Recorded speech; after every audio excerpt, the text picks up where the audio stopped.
This is Inside the Wolf's Den, an entrepreneurial journey with Shawn and Joni Wolfswinkel. Welcome back to Inside the Wolf's Den with your hosts, Shawn and Joni Wolfswinkel. Today we have a guest with us, Eric Fortenberry. How are you, Eric? Doing great. Appreciate you having me on. We are super excited to have you on today. So just a quick bio on Eric. So Eric Fortenberry serves as a founder and CEO of JobTread, a construction estimating and project management software platform that has helped thousands of builders and contractors sell and manage billions in construction jobs. So I'm actually really curious. I've kind of known about your software for a while because we have a lot of clients that actually use your software. So I'm super excited for this interview, Eric. But just to kind of get started, why don't you kind of give us a little bio on yourself? Where did all this get started?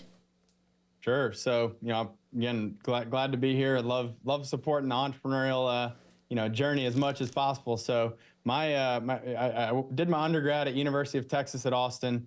Right after that, I went and I worked at a boutique investment bank. I was there for all of 9 months, right after the first one and only deal that I helped close there. I ended up starting my first software company, bootstrapped it out of a 5-bedroom house in Austin. We sold software to colleges and universities to help them manage all the student organizations, student activities, get people involved. Long story short, though, we ended up taking it to about 650 universities in 13 countries. Wow. Had over 20 million users on our site when we ended up selling the business in 2015. Amazing. Shortly after that, I ended up started dabbling in home automation, trying to figure out what I was going to do next. Kind of getting a little bit bored, to be honest. But my landscape architect started working with us, and I started kind of digging into how she was running her business, and I saw that she was really great at her trade, but really struggled from the business side. And so went and spent some time with her at the office, helped get her set up on an accounting system and then a project management system, and I saw firsthand the impact of implementing systems and processes and how that could help her to scale her business. And it was a little bit after that, a buddy of mine was running a construction company, asked me to come over and, basically help him with the same thing. He said, about 5 years in, doing $5 million in revenue with 10 employees or so, but they're struggling to scale. So, I went over and it was like deja vu all over again. Like I saw the papers, the binders, like just a total, chaos and very manual processes. And so I was like, guys, you just need some software. This is when I went and did a deep dive into all the construction project management software, looked at everything, made a big old spreadsheet of all the features, the pros, the cons, the cost. And at the end of the day, though, I struggled to make a recommendation for them, because I felt like it was either super antiquated or it's going to be hard to customize it to our business or it's going to be really expensive. And the owners are like, well, you're a software guy. Can't you just build us something? I was like, whoa, hold on. I'm just trying to help out, trying to be, just little help here and there, not trying to take on a full-time role or anything. And, they kept pushing me though. And, as I got to think about it and as I kind of did more and more research, I was like, wow, like the construction industry, one, it's enormous, but two, it was also lagging in technology, just like what I saw in the higher education space. And so I ended up thinking, man, this could be, a great opportunity for me. Ended up going back to the owner and said, look, I'll give you, I'm willing to do it, but on 3 conditions. 1, I take over as CEO. I need the full ability to hire, to fire, to implement whatever systems, processes, tools we need to get this ship back on track. 2, I'll give you 1 year of my time. I will show up every single day, fully devoted to this business and only this business. And then 3, everything I build is my intellectual property. So if this had the potential to become my next software company, then I would have that option after that 1 year. And so they made me partner, took over the business as CEO, and essentially built JobTread out of a needs basis. Started with the estimating, moved into the project management, the operations scheduling, and then ultimately wrapped it all up with the back office, the accounts payable, accounts receivable. And at the end of that year, we had grown them from 5 to 8 million in sales, and we increased their gross profit by 43%. That's awesome. And so that's when I knew this was too good to leave sitting here with that one company. And I basically recruited some of my developers, designers from my last software company. They came on, they rebuilt everything I did a much better job as well. And they set it up so that we could sell it and really provide it to many construction companies. And so we officially started JobTread in 2019. We built for a few years. And then in 2021, we ended up, right after kind of COVID opened up a little bit and we could get out, start doing some trade shows. We got it to around 200 customers that year. 2022, we got it to 1,000. 2023, we ended around 2,200. This year our goal is to get to 4,000 customers. I think we're already at like 4,150.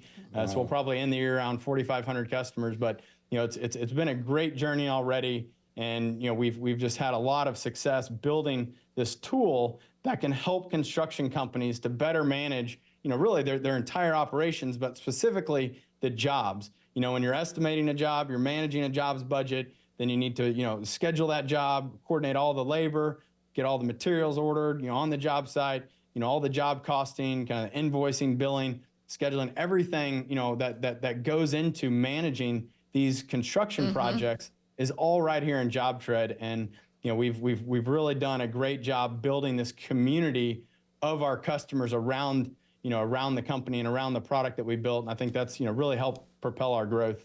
That's awesome. That's incredible growth. Yeah. In the just of 5. I was going to ask you what was that time period like, but 5 years is incredible to build it. So we're going to get into a lot of questions about that, because I'm sure there's been a lot of struggle or pain points or with growth that quickly. But can you just briefly? You've gone over a lot of it, but just quickly so the audience knows. JobTread, is it for any type of construction company, developers, builders? Does it cover all that, or? Yeah, so it's really any construction company. Like if you're running construction jobs, whether you're a home builder, a developer, remodeler, even pool builders, deck builders, roofing companies, painters. Like if you're managing construction projects and you're having to custom bid out every project, this is the solution that will help you to get organized and manage that project from start to finish. So, we do have a wide array of types of companies using the software, and we very intentionally have designed it to be able to work for any type of construction company. Like, if you want to just have a one-line item budget, I don't recommend that. I do think it's important to get into the details and know your numbers. And so, having a more detailed budget is important, but you could have a one-line item budget, or you could have thousands of line items. We have, very intentionally designed this for any type of construction. Awesome. That's great. So, so just background, you don't know this about us, but we developed from 2015 to 2000. I finished my last 7 jobs in January. So we're out of that business now. But during that run, and then before that, we remodeled homes since 2000. We used to do it at most like 160 homes a year. I think the largest we built was 130 homes in one year. But you need a good software, and it's incredible what some of the, so I didn't know about you. We could have used this back then. I didn't know about you, but what separates you from other software companies in your space? Like, what makes you guys different? Sure. I tell people all the time, look, we're not reinventing the wheel here. Like the fundamentals of managing a construction business, they haven't really changed. What we're doing is we're leveraging modern technology. We've created an easier to use, easier to train on, platform that will help construction businesses to more seamlessly and more quickly, get up to speed, and then also just be able to collaborate with their clients, with their subs and trade partners, with all their employees, their workers. Like, it's something that, we've had the late mover advantage. Again, like I said, I had the opportunity to kind of study all of those early industry movers who really help kind of move the construction industry towards technology. We've got to learn, what worked and what didn't work, and we've been able to just continually improve upon that.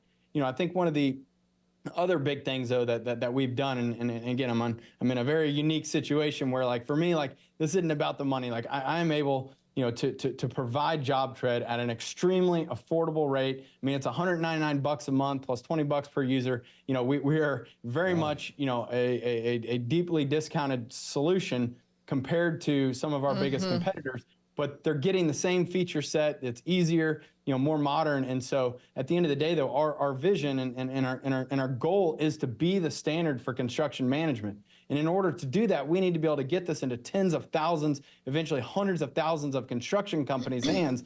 And so, from that perspective, we want to keep it as affordable as possible so that we can get it out to as many people. And, I think a lot of other software companies out there end up getting into this cycle where they just raise prices every year, and it's all about growing the revenue per customer. Right. For us, like, we genuinely want to get this out there and to help other entrepreneurs, other businesses be able to build a successful and profitable company. And that's what fuels us. It's not about, trying to maximize our sales, our growth and all that. Like, that just is, it's coming, just as an aside. But, I think we're very much focused on helping to build much better businesses. We've built an awesome community around it. And, I think the just our focus on helping the end customer has been a really big differentiator. That's awesome. Yeah, you can just hear the passion in your voice. So that's amazing. Yeah. What, talk us through that journey the last 5 years. And this is your second time, but you can, if it references to your first software company as well, let us know. But tell us, what's that like with that rapid growth? What are some of the challenges you faced over the last 5 years and had to overcome? And is it... and maybe even something that you've learned, because you've sold your company 2015. So maybe, something you've learned through selling a company, now developing a new one, maybe what you've learned through that process. Maybe what you didn't do the second time that you learned the first time around. Yeah. I think at the end of the day, one of the challenges that I see, most every business face is, kind of managing your cash flow, managing, the hiring and the spending, early on. I mean, in my first company, I bootstrapped this thing. I literally borrowed a $40,000 credit card from my dad and we bootstrapped it. I had a 5-bedroom house where like I lived, like my bedroom I shared with the support guy. He had a desk in the corner of my bedroom. So like I got kicked out of my own bedroom from like 8 a.m. to 5 p.m. And then from 5 p.m. to 8 a.m. I like answered a cordless phone anywhere from 0, 3, 4, 5 times a night, and so like we went from kind of living it to, in this company, I mean, again, I very fortunate to be able to invest and put money in, but it's all about, making sure that you're managing, your cash. And I see a lot of companies, really struggle with that. Yeah. It's very hard to get those first couple sales, especially for us at a low price point, being able to, you got to get a substantial customer base to be able to actually, kind of keep the lights on. But I think it's important to kind of figure out the right amount of money that you need. Don't sell more equity than you have to. Don't raise more money than you have to. I'm a very big believer in the bootstrap or the bootstrap mentality of, just every single dollar matters. Be very, very conservative with your cash and hire, as you need, but don't overhire. Don't overspend. I see a lot of people just raise a bunch of money and then spend all this money and get themselves into a situation where they really can't afford their ongoing expenses. And so, for us, early on here, I mean, we chose this austerity plan of we're going to, really keep things very lean. Early on, I mean, everybody took pay cuts to come and join us at JobTread. I think it's so important that you make sure that those first people that you bring onto your team, build a very, very strong core team of people who are the right people and they're committed to be there throughout. I think it's just such an important thing that you kind of think through those early years and you do it right, because it's very hard. Once you've laid a foundation, you're stuck with it. Yeah. So we have a similar background. So we bought our very first house, our flip house with the credit cards. So, I wouldn't recommend that to anybody, but it got us started. But I'm curious, when you just said maybe you were more, I guess when we bootstrapped several businesses, and I felt like there's that edge to you that you're going to make it work, right? And you don't have the means to, so you hustle a lot more. But we've also done a couple businesses, or one particular where we had the money, and then I felt we were, and I wonder did you take a different approach the second time? We probably, because the money was there, we overspent. I bought equipment I didn't need because I thought it was cool, or thought I didn't know what I didn't know, right. But hired more, bought more vans, did all this stuff. A plumbing company is what it is, but and you know what? I should have, if I would have gone back to my roots and if I would have just bootstrapped, I would have been a lot more successful than just throwing money at something, because it wasn't just throwing money wasn't resolving the issue. It was, we needed to put the right people, the right things. And I think we would have done that. So did you have that at all when you went the second round, or did maybe? No, I mean, I think it's it's been interesting. Both, like my first business, I mean, I started it was like 2006, 2007, 2008, that time frame, and then again, this one, starting it, in the middle of COVID, for us, like we've started both of these businesses in a very tough, economy there. And so we were just very mindful, and I can appreciate, that you got to be smart with your money. And it's easy to think that just because, if you got a bunch of money in the bank, like, you can't assume that that's going to just be able to fuel you forever. Like, you have to focus on having having the right revenue model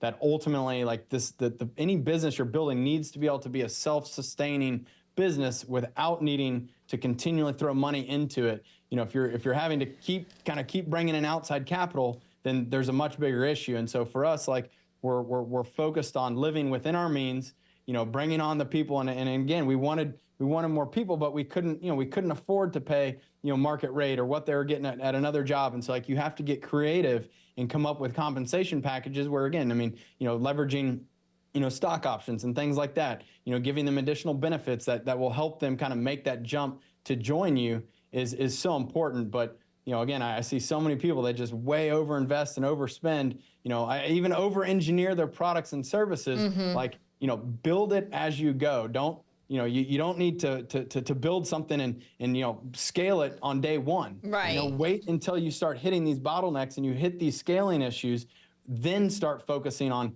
what do we need to add, what do we need to improve. So many people, they just throw bodies at problems and they keep hiring and they keep adding. We need more people. Yeah. Exactly. But like, you need to be more efficient with your existing people and with your existing resources. And so for us, we're very focused on our processes and making sure that everything, every team, every department, every function we do is as efficient as possible. Awesome. That's great. Yeah. I think you hit it. There's so many times where we see a lot of construction companies come to us. They want to get everything perfect, right? And think that they need all these things, bells and whistles, and then they never get to growing their business because they're stuck on that one thing, right?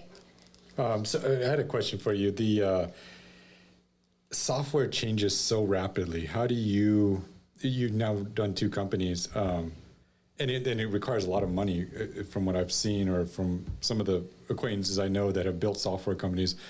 It's time, it's capital intensive, and then it's also, it changes so rapidly and technology is changing so rapidly. How do you keep up with that and manage that? Is that on a day-to-day basis?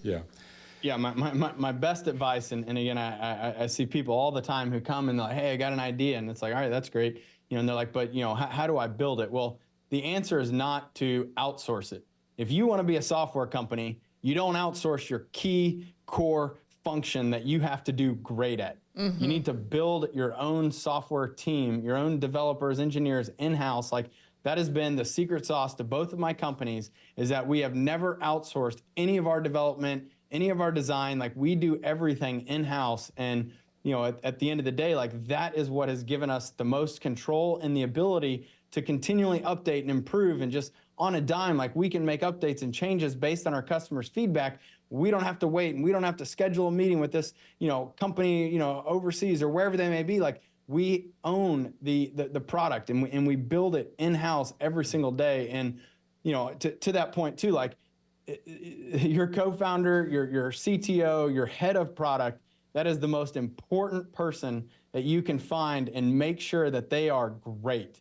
They need to be the best possible developer that you can find. Like, do not, shortchange that. Like, my co-founder here, Casey, is incredible. And I've employed, dozens of developers over the years at my last company. And like, he was by far the best developer out there. And he's been the reason that we have been able to grow as fast as we have, is because like he's built this entire thing. We now have, I guess, 5 people total on the development team, but like, the whole time he's like, he doesn't want us to hire more developers. He said that's only going to slow him down. He's wanted to keep that team as small as possible. But when you have such a rock star, and we have, key man insurance policy on him too, but like, when you have a rock star like that, like, you just build your team around that. But like, get that core, ability and capability in-house right there with you. Make them a partner, co-founder, whatever you need to do to get them to own this. And that's how you build a great product, and you build it, as fast as you can.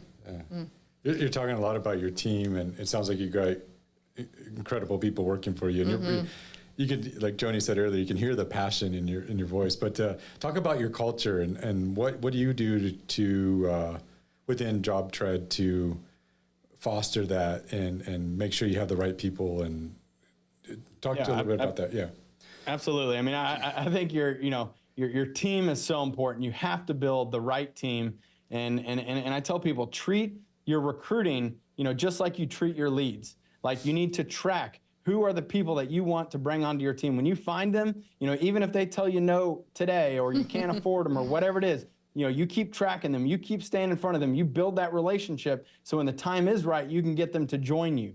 It's just so important. But once you have assembled the right people on your team, you have to focus on culture, and you have to make sure that you can keep them. And I think that that's where, a lot of people don't invest enough time and energy into creating the best possible place for people to work. I can tell you, like, a lot of people think that, it's all about money, and money and compensation, that is a very important thing for people, but it's not just about money. When people are happy and they enjoy the people that they're working with, they enjoy coming into work every day, they like the work, it's meaningful, it challenges them, like, that also helps to meet people's needs and keeps them motivated every single day. At JobTread, we spend a tremendous amount of time on team building and collaboration. Like, we every single Wednesday, we have a team lunch where everyone blocks out an hour and a half to 2 hours of their day, and we bring in a catered lunch, and we all get together. We actually now also cater lunch on Mondays, and we try to order enough to have leftovers for Tuesdays and Thursdays. But, it's so important that people get to see what everyone else is doing within the company. And so, all of our team members, we go through every team on every department, and they say, hey, here's our wins, here's what we're struggling with, here's what we got going on. And, like, everybody gets to build this respect and understanding for each other, and they know what the other teams are doing. A lot of times people don't understand what the rest of the company's doing, and it can ultimately create, resentment, and think like, oh, well, their job's so much easier, but, they get these benefits and we don't get that. And it's just, it's different roles. And I think it's important that people understand what each other's doing. We also spend a lot of time, and I think one of the coolest things we do at Team Lunch, we have a Who's Kicking Ass box. So every week at the very beginning of Team Lunch, I read out, all of the, people can put in an anonymous, little note about who they saw go above and beyond, who delivered something exceptional. Like, and the first one drawn, we give them, just a little Starbucks or Chipotle gift card, whichever they want. But again, by and large, this is like just recognition. It's recognizing the people who are delivering exceptional results. They go above and beyond. And people, again, like, it's so meaningful to be recognized when you are kicking ass and you're doing great work. And that's, that's a free thing. You don't have to, do a bunch of, spend a bunch of money or do this big elaborate thing. Like, just continually recognize your people. And I would also say, like, find ways to celebrate your wins. So we, whenever we hit our monthly goal, we'll do, either a breakfast, bring in breakfast tacos, or we'll do a happy hour, whenever we hit bigger goals, like when we just, hit, 2,000 customers, and then 3,000, and then 4,000. Like, we took the team to the Stars game, we went to the Rangers game. Like, we look for ways to celebrate the big wins and the small wins. And it's just about involving the team and team building, so that they know that their hard work and their effort is making a meaningful impact. And, I think there's just, little things like we keep our food or our pantry stocked with food. We've got, a couple refrigerators that we keep filled with all the drinks and the beverages, that people might want. And, like, I've learned, you've seen the "we'll work for food" signs, right? Like, it's so true, right? Like, people ask you to go get coffee or go to dinner or lunch, and yeah, people are willing to go and help out to do that. And I think that we have found that keeping people fed is just so helpful. It not only is just a nice little perk, but, like, it keeps them, going. It gives them energy. Like, I know when I start to get hungry, like, I start to get less productive, and then I got to go out and worry about figuring out a snack. Like, having that, in the office where people can just continually, fuel themselves, it just leads to higher productivity and higher happiness. And so I think you got to find the small ways to meet your team's needs, to keep them happy, keep them motivated and excited to be with you. It's just so important that you build a great culture, though. Yeah. Love that. Yeah.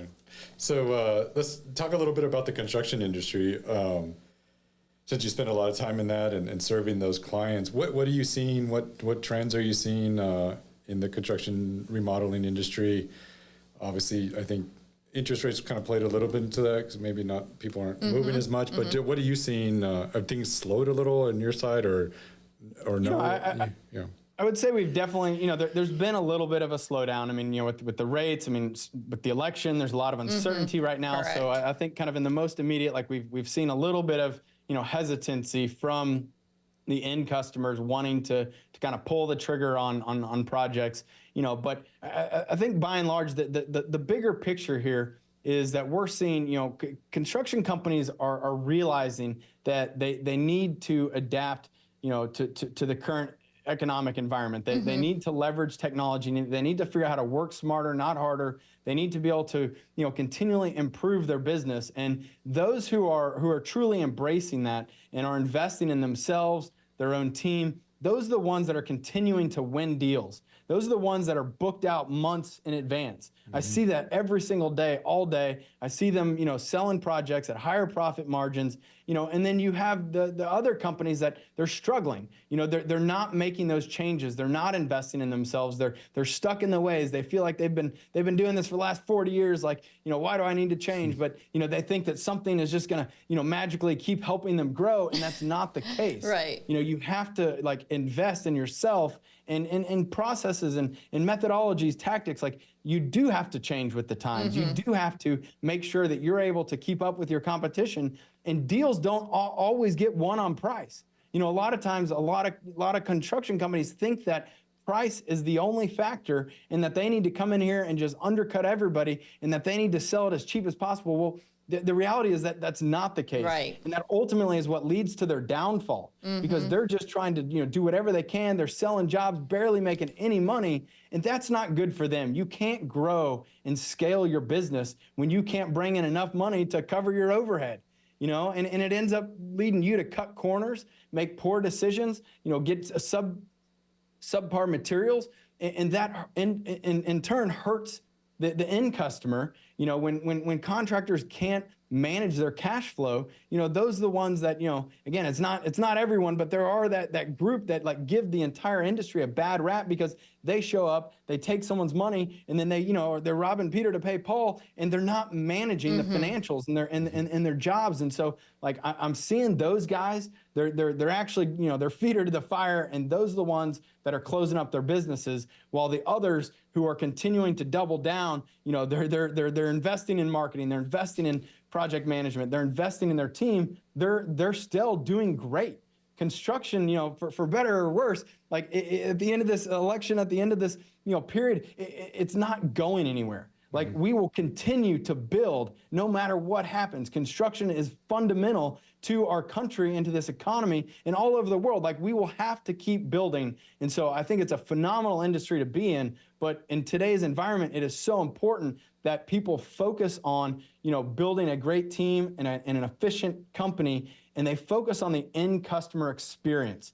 If you are not focused on doing right by your customers and taking care of your own reputation, taking care of, how do you come across to the rest of the world? I mean, this day and age, everybody goes Google and looks for reviews. And if you don't have great reviews, you're going to struggle to win more deals. So the next time you get into a situation where it's like you got a choice. Do I do, what I said I was going to do? Do I take care of a problem, even if it costs me money? Absolutely. You protect your reputation no matter what, and you do what's right. And you got to focus on the long-term gain and not just every single day to day.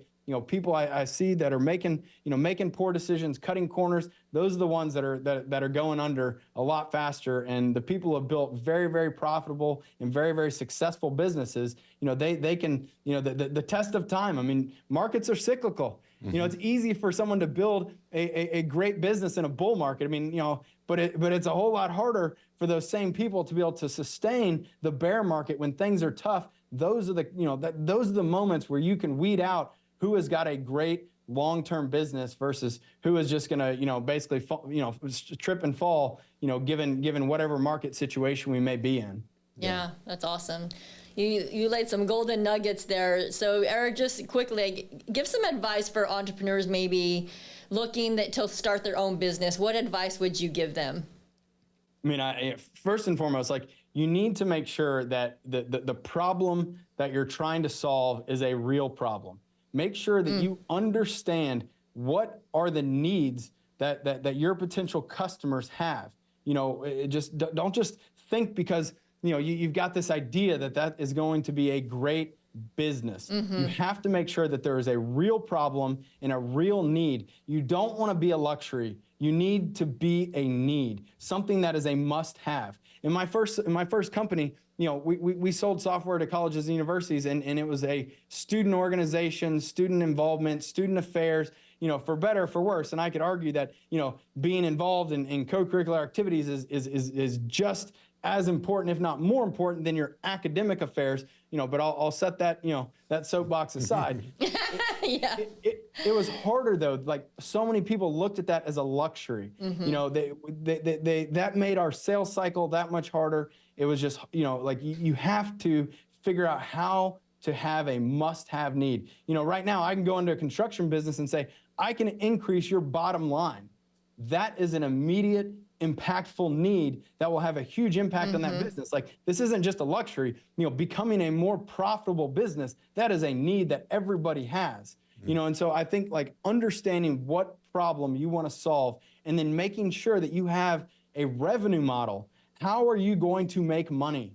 How will this business be able to build and grow itself without you having to keep throwing a bunch of money into it? Like, that is the number one thing that will sink so many businesses, and they spend so much time putting money into something, but they don't know how they're going to scale it. You know, I've seen all these software companies that think, you know, that they're going to be able to, you know, use advertising, and that they're just going to have the best product, and all these millions of eyeballs are going to come, and we're going to make all this money on advertising. Like, that is not a reality. Yeah. Those are the outliers. That is not, you know, the likelihood of you building a successful business with eyeballs and advertising dollars is just not the case. You got to have a revenue model. I'm obviously very big in the whole B2B, you know, but B2C as well. You know, subscriptions are huge. I love that. But again, regardless what type of business you're in, make sure that you understand it. Who is your target customer? What is their profile? Don't just think everybody is your profile. Like, you got to understand, who are you going to target? How are you going to target them? You know, have a very good, well thought out business plan going into it. And once you've got that, then focus on building the right team. Your co-founders, your partners, they are the ones that are going to make the biggest difference in this business. They are going to make this journey, you know, a fun, enjoyable, successful journey, or a total bomb. It is so important that you build the right team and just understand that your team is everything. Like, ideas are a dime a dozen. At the end of the day, they don't matter. It's execution that matters. So I highly advise people to spend the time to find the right people to build out their initial core team. Did you build your first company with the end already in mind? And how did you know when you were going to exit? Was it just a buyer approach, or did you put it up for sale, or did you, when you hit, I don't know, an X size or revenue, or how did that all plan out? And I'm sure there was probably partners and but how did that all play out? I would say, you know, again, I started that company at the age of 23. I was, you know, young and naive, but, you know, I remember the days we were in the garage. You know, I wrote out on a whiteboard, like, you know, saying, you know, look, if Steve Jobs can do this, if Mark Zuckerberg can do this, if they can create billion-dollar companies, there's no reason that I can't either. And I came up with this plan about having this horizontal platform. We'd be able to go into all these different markets and verticals and create this billion-dollar company. You know, I fell very, very much short of that, you know, with the first company. You know, my biggest takeaway from that was that, you know, I chose the wrong market. You know, there's only 5,000 universities in the U.S., another 5,000 to 10,000 worldwide. Like, you know, and so I had a challenge, you know, and you know, I started that right at the same time Mark started Facebook. You know, I think he might have, you know, chosen the better path. I've, you know, white labeled closed community for colleges. You know, in hindsight, you know, it's a lot easier to think about that. But, you know, at the end of the day, like, we weren't looking to sell the company. I had an investment banker approach us, said, hey, look, man, I see what you guys are doing. You're growing. Let me just go out and do a little market check, see what kind of valuation, you might get today. We're going to waive all of our fees. No harm, no foul, right? Like, we'll just kind of see what's out there. And so I was like, all right, seems sure, whatever. Like, let's see what you got. Yeah. And, sure enough, that led to him coming back with, getting us into a bidding war. You got, bird in the bush, two in the hand. What do you do? And so at the end of the day, like, this is in, 2015, like, we ended up deciding to sell the company to a private equity firm. It very, very successful for me, my family, my investors, but at the end of the day, like, I learned the hard way what happens when you sell your company to a private equity firm. They ultimately came in right after they bought us. They bought our biggest competitor, and then we only compete with one of their 5 products. And so ultimately, their plan was essentially to take us and roll them up under that. We got a little bit sideways on our earnout because we actually hit it, and they said that one single bullet point in our agreement was not their intent, and they struck it out. So I kind of got pretty upset about that. They came in 1 year and 1 day, and they fired me and my CFO. So getting ousted from your own company after nearly a decade is a very hard thing to go through. And again, this is like a year after all the money and everything that came from the exit. Like you just it's a very, very hard thing to go through. And so I would say that going into this, I mean, again, we're not in it for the money here. It's about creating an awesome company, having a great culture, solving real problems, and making a huge impact on our customers.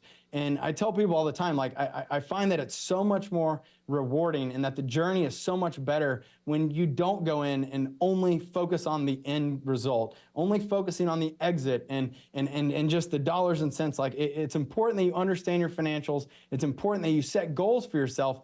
But like at the end of the day, like I have no, end planned here. Like the goal is to build an amazing company and to help other entrepreneurs to be successful. This is how I can pay it forward and give back to others. I mean, I've had tremendous influences on my career, my life, and I want to help others succeed. And when you can just, kind of again, just enjoy the journey. Enjoy that, every moment, being an entrepreneur, it's like being on a roller coaster, right? Like there's ups and there's downs. And, for you to fully, appreciate, the ups, like you got to understand that you're going to go down and it's going to be hard. And those are going to be the hardest times. And those are the times when, most people, if they are not extremely passionate, if they don't love what they do, if they're not fully bought into their mission and the vision of the company, that's when they throw the towel in. Right. That's when they quit. But when you can just appreciate and know that, look, this is just a moment in time. This is just going to be hard today. It helps you to really appreciate the ups. Because like those downs make those ups even better. They make those highs that much greater. And this is just the life of being an entrepreneur. Absolutely. And I can tell you, as you grow and as you get bigger and as you have more of a team, it does kind of even out a little bit. It's not the extremes that it may be in the early days. But again, I think that just knowing that this is your life, this is your career, like this is your journey.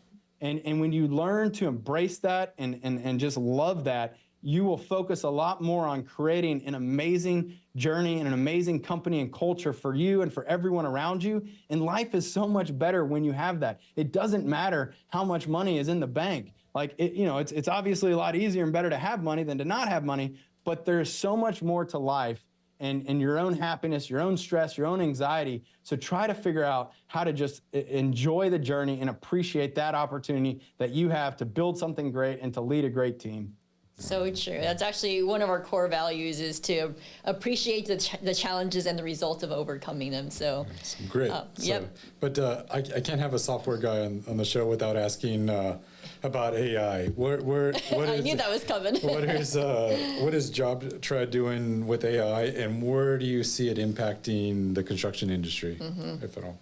Yeah, I mean, I think in the next 5 to 10 years, we're going to see technology it is going to become a lot more, kind of just widespread across the construction industry and the uses. I mean, my team, I mean, we all use AI like every single day. It's a great tool for people, and I think it's very important that you understand it and you embrace it and understand where it is, it is good and where it might not be great. people think that, AI is going to just like write great code and build, products. And like, we are so far from that becoming a reality. Like, it's not going to replace, great people and great teams coming together and working together every single day to accomplish goals. I think that it's a good tool, it's a good assistant, but it's something that, we're continuing to look at. We haven't yet, like, again, how do you define AI? What, algorithms, what machine learning, like, there's so many different kind of things under the hood. I think right now there's a lot of hype and a lot of, kind of just uncertainty about what it is and what it will be used for and how it can be used. And we're going to continue to monitor that and look for ways that it can be implemented. However, we haven't yet directly implemented AI into our product per se as like a feature. A lot of our customers, they use it, but they use it in their own accounts. If you want, you want it to look at, review your budget. Okay, well, you can export that budget, drop the CSV into the AI, have it give you feedback, or write up a scope of work, or reply to this, email, draft up marketing content. Like, there's so many great ways to do it. But from a software application standpoint, the number one reason that we haven't directly integrated it into our product yet is because of how expensive it would be. We have tens of thousands of users logging in every single day. And if they were to all start using, and making just, hundreds of thousands or millions of calls to these AI, APIs, like that would just like astronomically increase our cost to provide our product. And as I told you early on, like, we want to make sure that JobTread stays as affordable as possible for as long as possible. And so ultimately what our plan is, when we do find, the ways that we want to incorporate AI, we will likely do it where it's like a bring your own key. We'll set it up as an integration so that those who want to use it can essentially set up their own billing account. They can drop in their own, their own key, and then that will allow them to unlock those features within JobTread. But this allows us to essentially distribute the cost, because the cost to any one, company is nominal. Like, it'll be, free or next to nothing. But when you take, thousands and thousands, of users, and if we have to absorb that cost, that would inevitably, require us to increase our price to cover that. Yeah. And so we're taking our time to really understand, what are the features that we should, incorporate to make sure that we're meeting our customers' needs. And one other interesting point to note is that, like, we did, just like with all of our features, we have a feature request board where we heavily rely on our customers providing us feedback. And their feedback directly influences our development roadmap, what we prioritize. And, we threw it out there. We've thrown it out there multiple times, like, hey, would y'all like to see this? Or what about this? And like, every time they've said, hey, yeah, that'd be fun and that'd be neat and that'd be awesome, but we can already do that, just over here. Like, we want you to focus on these core features that are part of JobTread that we can't get, in some other kind of AI assistant and tool. And so, for us, it's all about making sure that we do what our customers are asking for, and we deliver those features first and foremost. And I'm sure at the right time, once the need is very, very apparent and clear, and that we can all agree on how we would implement and what it would do, then that's when we will implement it into our product. But until then, I would say we're kind of just, waiting and watching. Over time, the cost will continue to go down.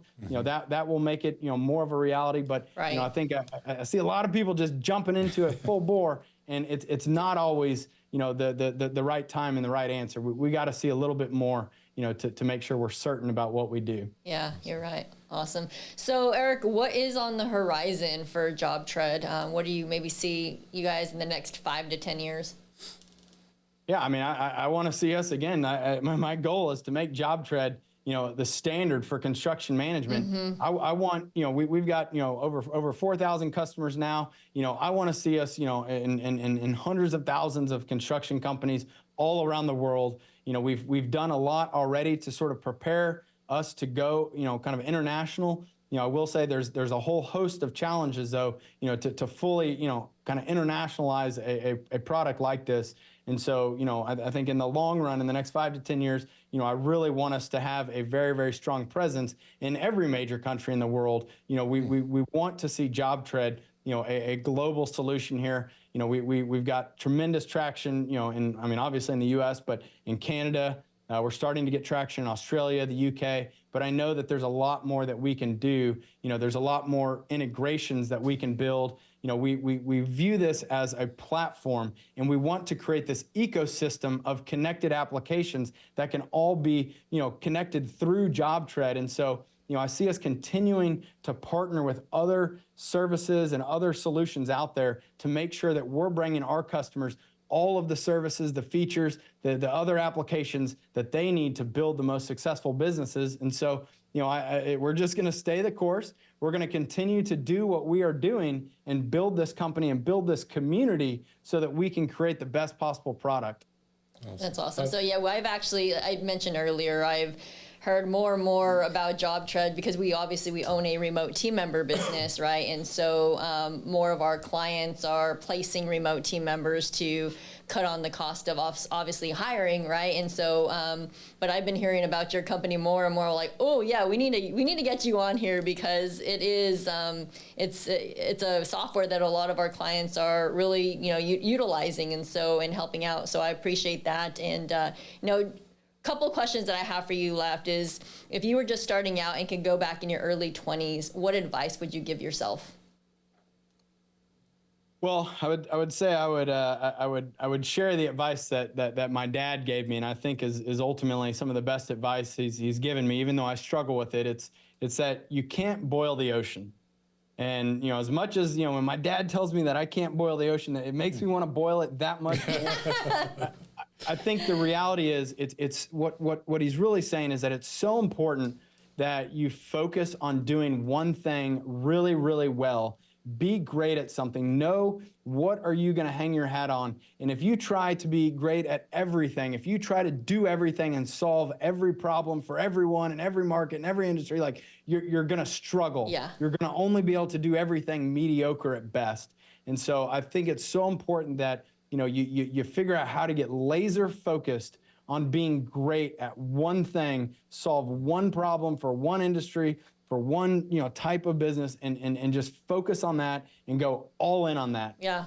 You can't just one foot in, one foot out. You can't try to do multiple things. Like, you got to put all of your energy, all of your effort. I am 110% into JobTread, and that is my only focus. And I think it's so important that that people understand that. And when you're ready to do it, you got to go all in. Yeah, no, I love that. Stay in your lane. I think as entrepreneurs especially, that's sometimes hard, right? You see a shiny object, you're like, shiny object syndrome, and sometimes harder for entrepreneurs to stay on track. Yeah. So great advice there. Well, how can people get a hold of you, Eric, and learn more about your product? Yeah, I mean, our website is probably the best place to learn about our product. I mean, it's just www.jobtread.com. Our YouTube channel, I think we have maybe almost 400 videos on there that show a lot of the product in action. I would also encourage, if you're in the construction space, check out my podcast, Builder Stories. You can builderstories.com or on all the major podcast applications out there. But if you want to connect with me personally, I'm probably the most active on Facebook and then LinkedIn. But happy to help anyone, whether you're exploring JobTread or just have general entrepreneurship questions. I do my best to connect and respond as quickly as I can. But I'd say I'm pretty easy to find on the social media. Awesome. Well, we really appreciate you joining us today, and that was a ton of information. Yes. And I loved the last part. That was probably the most impactful. You can't boil the ocean. So yeah, I meant to use that one. But appreciate you sharing today. Anything we can ever do for you, please let us know. But thank you again for taking time out of your day to be with us. And otherwise, guys, we'll see you all next week. See ya, everyone. You've been listening to Inside the Wolf's Den, an entrepreneurial journey with Shawn and Joni Wolfswinkel. Tons of entrepreneurial podcasts are out there. Talking. But Joni and Shawn are living it every single day. Their portfolio now includes many franchises and medium-sized businesses. We talk about the trials and motivators of successfully running a business. Join us again soon for another podcast. But until then, reach out on the website at InsideTheWolfsDen.com, on Facebook at Inside the Wolf's Den, on Instagram at Inside the Wolf Den. We'll see you again soon. This is Inside the Wolf's Den. We'll see you next time.